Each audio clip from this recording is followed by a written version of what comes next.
Me perdonás que vamos a hablar con un compañero Dale. Sobre la situación de Chile. Dale.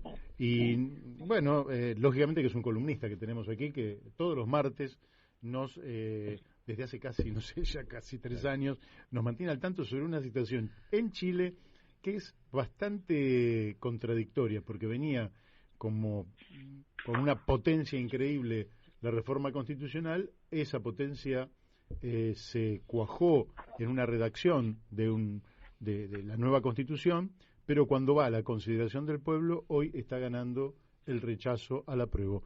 Carlos Méndez, buenas tardes, ¿cómo te va? Muy bien, Mario, y aquí escuchando, ¿no es cierto?, si lo que está aconteciendo también en Chile tendrá que ver con teorías conspirativas. Pero por supuesto de que algunas digamos, algunas, digamos, medidas sí tienen que haber. Qué sé yo, aquello, viste, de las que influyen, por supuesto, en los eventos democráticos donde se pide la opinión, ¿no es cierto?, de la ciudadanía. Uh-huh. Es aquello, ¿no es cierto?, de los medios de comunicación. A mí no me gusta hablar mucho, digamos, de la fake news, pero lo que sí digo, algo que se tiene que tener presente siempre es la influencia de los medios de comunicación masivos y de la propiedad de ellos.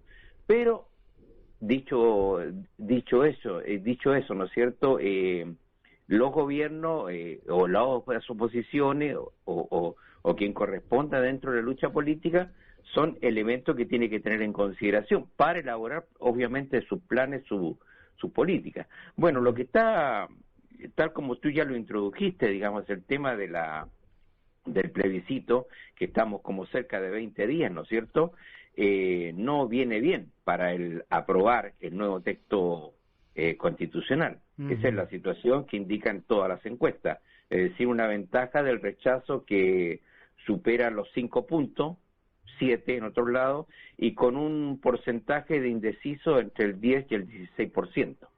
Entonces, hay muchas, digamos, la incertidumbre es esa, no es más de lo que estoy señalando. Ya después entrar a analizar números y no es lo más aconsejable en relación a lo que puede. Y ya que estamos hablando de números, hay también una cierta hipocresía de la clase política chilena. Hay varias, acá en este país también hay otras cosas, digamos, al respecto, pero en la clase política chilena hay muchas, digamos, con que vale la pena comentarlas, no como anécdotas, pero digamos, es una suerte de hipocresía. Por ejemplo, el día 20 de agosto, es decir, el sábado, es el último día para presentar encuestas, resultados Uh-huh. de encuestas o sondeos de opinión. O sea, van a seguir operando, ¿no es cierto?, bajo cuerda, pero en cuanto a los medios de comunicación es el último día.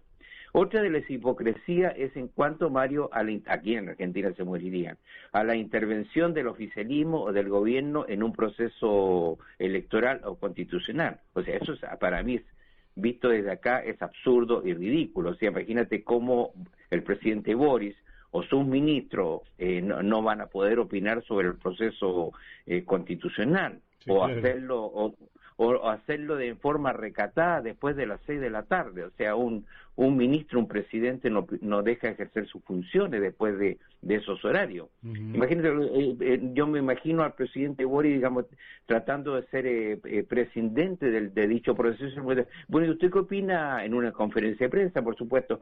¿Qué piensa usted del proceso constitucional? Y el Boris diciendo algo así, una cosa así, ¿viste? Algo que no se entienda, que no dijo ni sí ni no, o que aprueba o rechazo. Eso es ridículo, absurdo. Pero esto cobra tal seriedad en cuanto a derecho, que la Contraloría General de la República tiene presencia dentro de la Casa de Gobierno, en la Moneda, para, digamos, controlar estas supuestas intervenciones del gobierno en relación al proceso constituyente. Sí, me parece un absurdo eso, ¿no? Claro. Aún así, digamos, no, esto no ha significado tampoco ninguna ventaja por parte del gobierno. Más aún, yo te comentaba, o lo comentábamos la semana pasada, han habido muchos actos fallidos de parte del gobierno en relación al tema constituyente mismo. ¿Qué sé yo, digamos, ¿Y Mario? a qué se debe que el gobierno haya cometido tantos errores como que en este momento el rechazo haya superado la apruebo? Bueno, yo creo que los errores no los cometió el gobierno. Yo Ajá. creo que los errores los cometieron los constituyentes pro gobierno o pro oficialista, o sea, porque si tenían más de 2/3 digamos de representación en una convención constitucional de 155 integrantes y tuvieron las ventajas para poder hacerse oposición entre ellos mismos, pero tuvieron más de 2/3 para aprobar el texto constitucional. Bueno, ese texto constitucional tiene insuficiencia. Esa es la cuestión que mirado así detrás de un vidrio y con transparencia, y eso ha sido reconocido. Esto, Mario, la semana pasada, más bien el 11 de agosto, 10 partidos de gobierno presentaron un documento que es, digamos, que para que una vez, en el caso de ser aprobada este texto constitucional, están dispuestos a hacer una serie de reformas, digamos, al texto que se va a votar el próximo 4 de septiembre. A ver si eso lo podemos desarrollar un poquito más. O sea que vos dirías que en esas, acá estoy con Guillermo Robledo y él se pregunta cómo es posible que... Ustedes, si quieres, díganlo ustedes.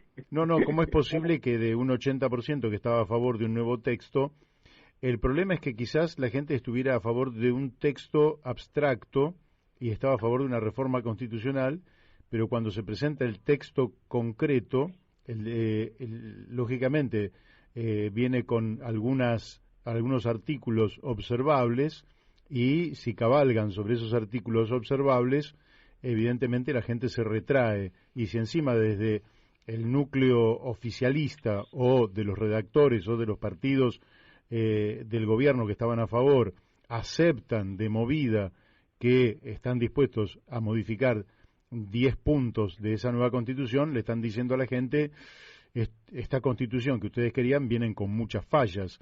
La verdad es que todo va indicando como que se va entendiendo por qué el apruebo pueda llegar a perder. Exactamente, o sea, imagínate, te digo, mira, imagínate nosotros tres, los dos que están en estudio, y yo decimos, mira, vamos a presentar vamos a hacer esta propuesta para que ustedes, queridos oyentes, nos den su opinión y la aprobemos. Pero digamos sobre la misma, pero déjenme antes de terminar, les quiero decir que en caso de que ustedes lo voten afirmativamente lo que estamos proponiendo, nosotros ya vamos a hacer una reforma, porque Mario Masitelli piensa esto otro y yo, etcétera, ¿no es cierto? Bueno, acá hay 5 temas, Mario, sobre los cuales los quiere revisar en el caso de después del 4 de septiembre, en el caso de que lo tendría que haber esta reforma el Congreso. Decime cuáles son esos 5 temas. Plurinacionalidad, plurinacionalidad, en todo lo que eso significa, digamos, con los pueblos originarios, etcétera. El segundo, no menos importante, sobre derechos sociales. El tercer tema es sobre seguridad, obviamente que hay varios subtemas internos, sobre sistema político, Mario, nada menos, y sobre el poder judicial, es decir, son los grandes temas, digamos, dispuestos a revisar. Entonces, eso, digamos, es algo que al ciudadano medio lo confunde, obviamente, siendo partidario, ¿no es cierto?, de lo que tú dijiste, del 80% ese que votó en el 25 de octubre del 2020 por una nueva constitución, rechazando a la actual, por supuesto. Sí, está muy claro lo que decís, y qué raro que no se hayan dado cuenta antes, ¿no? Porque en realidad podrían haber seguido un poquito más el debate interno, podrían haber esperado a hacer las correcciones y llegar a consensos más importantes. No, la culpa la tiene el sastre. O sea, porque la Convención Constitucional, como acá también creo que se dice así, se pasó de rosca. Se abocaron a temas, ¿no es cierto?, que a la opinión pública, a la mayoría de los ciudadanos no le importaba, no le interesaba o lo confundía. O sea, exacerbaron situaciones que no eran absolutamente necesarias en un texto constitucional. Ahora, desarrollaron ¿sí? Cuando vos planteas la plurinacionalidad, en la medida que se respetó un cupo para los pueblos originarios en la Convención Constitucional, es evidente que el tema de la plurinacionalidad iba a aparecer inexorablemente, sobre todo después de la experiencia de Bolivia. Correcto.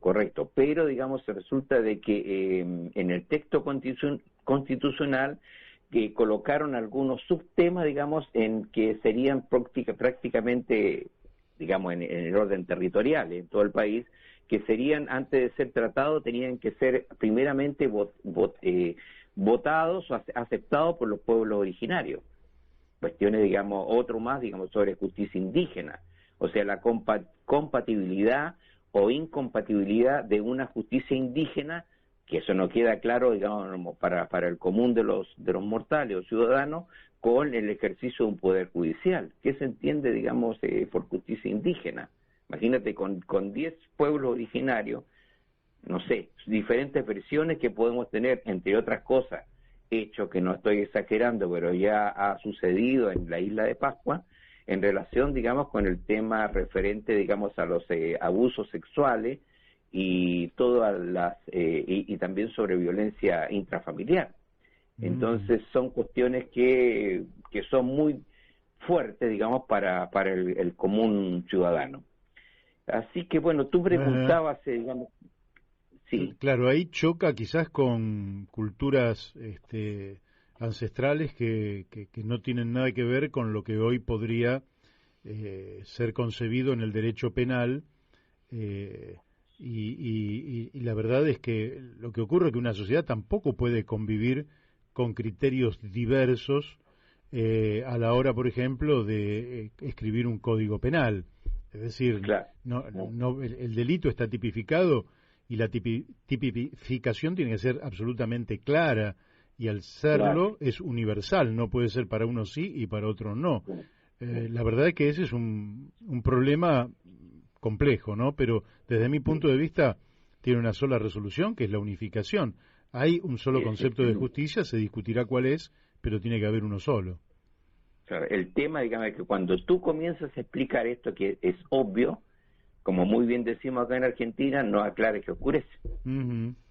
Esa es la situación, porque, o sea, nos salimos de los temas fundamentales que es para la mayoría de los chilenos, que son los temas sociales, los derechos sociales, el tema que tiene que ver, lo hemos repetido hasta el hartazgo, la vivienda, las jubilaciones, las pensiones, la educación, la salud, el trabajo, etcétera. Entonces nos vamos, digamos, por las ramas.